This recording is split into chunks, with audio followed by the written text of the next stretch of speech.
औज़ुबिल्लाहिमिनश्शैतानिर्रजीम बिस्मिल्लाहिर्रहमानिर्रहीम। शुरू करती हूँ मैं अल्लाह के नाम से जो नहायत मेहरबान और रहम करने वाला है। मोअज़्ज़िज़ सामीन कराम, अस्सलामु अलैकुम रहमतुल्लाहि व बरकातुहू। उम्मीद है आप खैरियत से होंगे। अल्लाह पाक आपकी तमाम जायज़ हाजात को पूरा करे। अल्लाह पाक आपकी मुश्किलात का हल फरमाए, आमीन। हमारा आज का मौजू है ख्वाब में बच्चा नज़र आना और इसको उठाने के हवाले से। इसके मुख्तलिफ सूरतें हैं और मुख्तलिफ ताबीरें हैं जो इस वीडियो में बयान की जाएंगी। अगर आपने इस चैनल को लाइक और सब्सक्राइब नहीं किया तो कर दें, घंटी के बटन को भी दबा दें ताकि आपको आने वाली वीडियो का नोटिफिकेशन मिल सकेगा।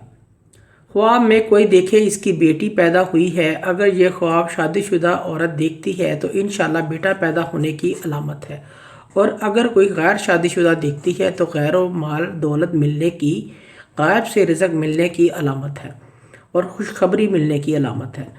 ख्वाब में कोई देखे इसका बच्चा पैदा हुआ है और बीवी भी हामला है तो औलाद की नेमत हासिल होगी, और अगर बीवी हामला नहीं है इसको वो चीज़ मिलेगी जिसकी इसको उम्मीद भी नहीं है। ख्वाब में कोई बहुत सारे इकट्ठे बच्चे पैदा हुए देखना तो ये गम की दलील है। ख्वाब में अपने बच्चे को गोद में उठाना और वैसे उठाया है तो मालो दौलत हासिल होने की अलामत है और गैब से मदद मिलने की भी अलामत है। ख्वाब में किसी और के बच्चे को गोद में उठाना, अगर शादीशुदा देखे तो औलाद की नेमत से नवाजेगा, अगर गैर शादीशुदा देखे तो कोई ना कोई भलाई की अलामत है। ख्वाब में बच्चे नज़र आना, बार बार देखना तो गैब से रिज़्क़ मिलना का फ़ायदा उठाने की अलामत है।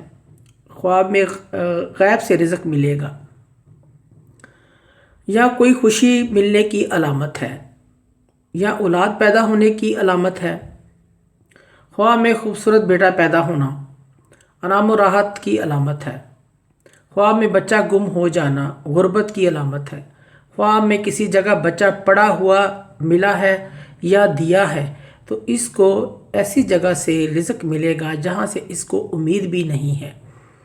मुअज़्ज़िज़ सामीन व कराम, अगर आपको हमारी ये वीडियो अच्छी लगी है तो इसे सदका जारिया समझकर ज़्यादा से ज़्यादा शेयर करें। अल्लाह पाक आपके हामी नासर हों। जज़ाकल्लाह।